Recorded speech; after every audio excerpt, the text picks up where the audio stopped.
What up, fight world? It's your boy Ego, and I'm back with some more boxing. Make sure you guys smash the like button, also subscribe to the channel. Now, I gotta make a follow-up video. I made a video a little while ago, and I posed a question to you guys, the viewers. Should Gennady Golovkin move up? Now, he said stuff, or his team has said, it's hard keeping up, to be honest, when it comes to Tom Loeffler, Triple G, Abel Sanchez. There's a lot that is said from not just anybody, but like affiliated, associated members of Team Triple G. You know what I mean? And sometimes it's hard to keep up with the stuff, but they're saying Badou Jack, James DeGale, Golovkin would possibly be interested in the winner. And I made the video, should Golovkin move up to 168? Age 34, we know he's good, but now it's a matter of proving how good. And the middleweight division just doesn't seem to be the most poppin'. There are a few people who have seemingly avoided a fight with Golovkin. And then I was watching, there's a video on Ellie Setback channel, the link in the description on ES News, and Abel Sanchez was saying, out of respect, basically, they would go down to 154 to fight Manny Pacquiao. And it's just like, I mean, who wants to see Pacquiao versus Gennady Golovkin? Like, even fights like that, like people say, oh, Floyd Mayweather, Pacquiao, I don't want to see any of those fights because those are guys who have moved up 5 and 8 weight divisions, right? And they're accomplished legends in the sport. So even Pacquiao, he's fighting Jesse Vargas, who's already younger than him, you know what I mean? And to fight someone as massive as a Golovkin, a big puncher and stuff, it doesn't even make sense to me. Pacquiao at 154. Besides that, I don't know if Golovkin, I really don't. Golovkin at the weigh-in, he didn't look great for the Kell Brook fight. He looked kind of like his tissue paper skin, and he looked a little bit dry at the weigh-in. And even the people on Sky Sports were saying that he looked a little bit gaunt. And people were questioning if he was sick, and he just didn't look himself. So I really don't think Golovkin would be great at 154. That's another reason I don't want to see him fight Pacquiao or Mayweather at 154. But these questions, I mean, I wouldn't even, it's to the point where they shouldn't be looking down. Like people like Roy Jones and a lot of greats are all starting, is getting bad for Team Golovkin because people want to see what this dude is really made of. You know what I mean? The Carl Froch fight, Gilberto Ramirez, Danny Jacobs, if they can get it done, Billy Joe Saunders. But if you can't get those fights done, then why look down? You know what I'm saying? And if you are going to look down, maybe somebody, like, I guarantee you, if you put a picture of Demetrius Andrade standing next to Pacquiao, Pacquiao is going to look like he's clearly in a different weight division. I've met Demetrius Andrade and I've met Pacquiao. And I'm taller than both of them, but Andrade is closer to my height at least. Pacquiao is nowhere near my height. You know what I'm saying? He's not that big. I seen him Jesse Vargas fight week. You put Edeslani Lara next to a Pacquiao, he will not look big. You know what I'm saying? So to me, I don't even understand why Abel Sanchez would even entertain the conversation. Bob Arum already made it clear that he was just joking, even though it was a weird joke. But he says he's not really trying to make Pacquiao versus Golovkin. So it just, these conversations, it kind of gets me thinking, like, what's up with Team Triple G's motivation? Like, they outcasted Canelo, as they should have, for the vacating of the belt, but they also criticized the Amir Khan pick, and then they fight Kell Brook.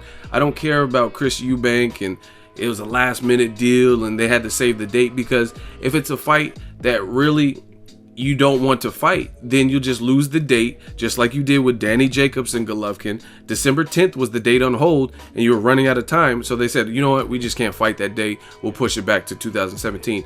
If Chris Eubank, they wouldn't sign the contract, him and his father were being ornery, they could have done the same thing and just said, you know what, fuck it, we'll fight later, we'll give up the September date. And instead they didn't. They did a money grab, and it was a foregone conclusion by fighting a welterweight. I don't care how big he looked or was eating up to in Kell Brook. He's a skillful fighter, but he's a skillful fighter at 147, who, since Sean Porter, hadn't really proven much. You know what I'm saying? He mandatories, Jojo Dan, Frankie Gavin, who's lost since then, Kevin Bezier, you know what I'm saying? Those aren't meaningful fights. And I'm just getting sick of this trend in boxing, like the Amir Khan. And then, like I predicted, Notice how Amir Khan, he was like, oh, Amir Khan might be a real middleweight. Kell Brook, he's like, yeah, realistically, basically. You know what I'm saying? He's saying he's a real middleweight and he couldn't make welterweight. Then he's doing interviews now saying, hey, you know what? I might go back to welterweight. So I just wanted to see Golovkin. And it's funny because Troy King just did an interview where he's talking about Daniel Gill, interviews on the channel.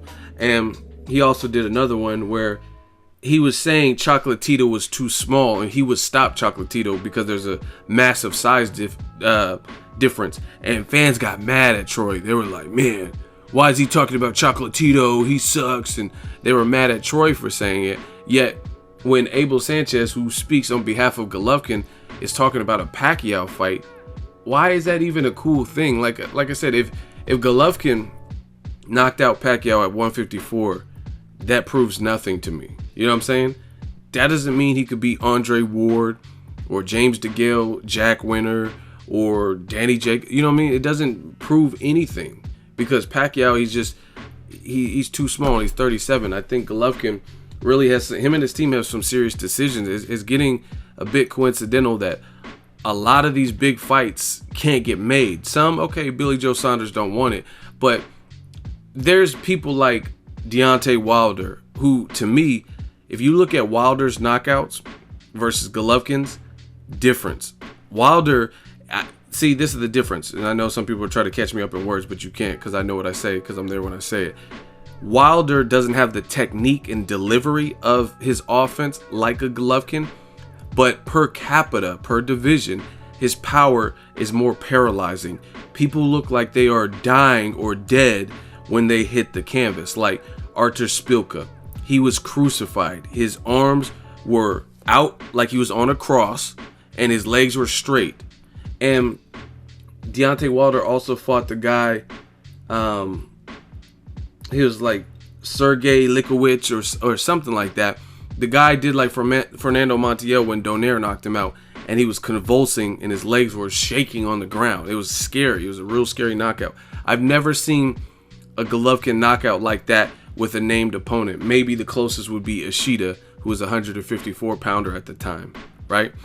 And people will still fight Wilder. People will still fight Anthony Joshua. You know what I mean? Sergey Kovalev. Andre Ward's fighting him. Artur Beterbiev still keeps getting fight. He's knocking everybody out. You know what I'm saying? He looks very powerful and very strong, yet he's still getting fights. So I really believe, although Golovkin's very good, I think for the right deal, I mean, if it's a fair shot, I really can't see all these people just saying, you know what, I'm not fighting Golovkin no matter what. You know what I mean? Maybe the pot's not sweet enough. I don't know the details, but it's getting real serious for Team Golovkin to make the decisions and to land a big fight. Be it Danny Jacobs, be it Canelo, Billy Joe Saunders, Chris. It has to be something, you know what I mean? And I don't think it should be in the form of Manny Pacquiao. That's just, he's too small. I mean, he struggled. I'm not even going to say he struggled because he really beat the shit out of Margarito and messed up his eye. But he went on record, if you watch his documentary, he said at the time that was the toughest fight of his career, just that added weight. So I don't even understand why we're entertaining the idea of Pacquiao and Golovkin. And I just want to see it. So if you can't get Canelo or Danny Jacobs or somebody like really worth it that the fans want to see you fight next, then I think Golovkin should really start maybe looking up instead of looking down. Let me know what you guys think of Golovkin. Who should he fight? What should he do? Danny Jacobs is the perfect fight. He doesn't have to move. Danny Jacobs is a formidable foe, someone with a height advantage, someone with clear-cut power. Hopefully they get it done. But I don't understand why Team Golovkin is even entertaining things like Pacquiao. Aaron Marty said it was a joke, and you know your fighter, if he's everything that you're saying he is and what HBO is saying he is and promoting him as, then why would we want to see this destructive wrecking ball and powerhouse against guys 2 divisions smaller or as tiny as Pacquiao compared to Golovkin? I've seen the pictures when Golovkin was in the wild card gym or whatever. It's not really a fair fight. You know what I mean? Canelo versus Pacquiao is pushing it. And only reason why, like, Canelo doesn't cut off the ring as well as Golovkin. So I don't know. I just really want to see something from Team Golovkin in the next fight. Let me know what you guys think. Who is the holdup for Canelo Triple G? Who should Triple G fight? But it's becoming crunch time, where I think Team Triple G has to have a big fight. And not only that, they gotta stop mentioning. This is the thing. There would not be any pressure. You can't get mad if the fans are pressuring you to do things you said you would do. If you said, oh, we'll scrap with anybody from 154 to 168, and then come to find out, no, you'll only fight Floyd Mayweather. And now Pacquiao. You'll fight Pacquiao at 154, but you don't want to fight Cotto at 54. You don't want to fight Canelo at 155. You don't want to fight Andrade or... Andrade, if you came down to 54, I'm pretty sure he'll take that fight. You know what I'm saying? Erislandy Lara, he was calling you out, said he'll move up to 160, so why wouldn't he take it at 154? You know what I'm saying? So you can't peek your head in for two guys. Same thing with 168. Andre Ward, we need a catch weight or no fight.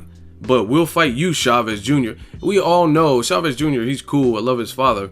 But he's not as disciplined and technically gifted. So why are you willing to take the guy with no amateur pedigree, the guy who seems to be lazier? I mean, I just watched Andre Ward's media day. He's definitely not lazy. You know what I mean? He told me when I was talking to him that he has to bring 5 to 6 shirts at the gym because he sweats them out and they're just like drenched, and you know what I mean, you can wring them out because they're all soaking wet. Plus he's an Olympic gold medalist. Chavez Jr. is an Olympic cereal eater in his pink chonies. You know what I'm saying? He doesn't have an amateur background. But you were willing to face him because of the name and because your style would definitely, clearly benefit. And you've sparred him. I don't think you've sparred with Andre Ward. And it's that, to me, that is what cherry picking is. You'll fight the style you know. That's what they said. People said that they hated Floyd for. They said he fights guys he knows he can beat, even though he's fought a variety of different styles. Southpaws, guys with speed, guys with power and speed, guys who are black, guys who are Latino and slow, powered, guys who are 15, 20 pounds bigger. But Triple G wanted to fight Chavez Jr. or Carl Froch, and his style seems to be good. You know what I mean? If you stand and trade with him, he's a powerful guy. Chavez Jr. again lacks discipline, things like that. So it doesn't make sense to me that, oh, we'll fight Pacquiao or Mayweather. That's why I don't think his team should say stuff like that. It's not a good look. You don't say you'll go down to 54 when you'll only go down for Mayweather and also Pacquiao now. You know what I mean? Why not go down for Canelo? He may not be as accomplished as Mayweather and Floyd, but he's only 26 and he's the biggest star in boxing right now. And he has a better resume than Golovkin. He has better names. He fought Floyd. He fought Austin Trout when he was undefeated. He fought Erislandy Lara, Angulo, James Kirkland, Amir Khan, even though it was a mismatch. You know what I'm saying? So you can't do that. And you can't get mad. That's like me saying, oh, I'm doing a Monday meal day every day, every Monday for the rest of the year. And then I don't do them because I get lazy. And then people are like, oh, you lied. Where's the Monday mail days, ego? And I'm like, oh, man, leave me alone. Get off my case. You can't do that. I open that floodgate by opening my mouth. You know what I'm saying? That's, to me, as clear as it can be when it comes to Triple G. If you don't want to fight at 54, close that door. If you want to stay at 160 and unify, then don't mention 54 for Pacquiao or Mayweather. Don't mention 68 for Badou Jack, Gale winner, or whatever. If you want to stay and unify, or Chavez Jr., say what you mean. Let me know what you guys think. Drop it in the comment section. Make sure you share the video, like the video. As always, hate, comment, and subscribe. Till next video is Ego signing off.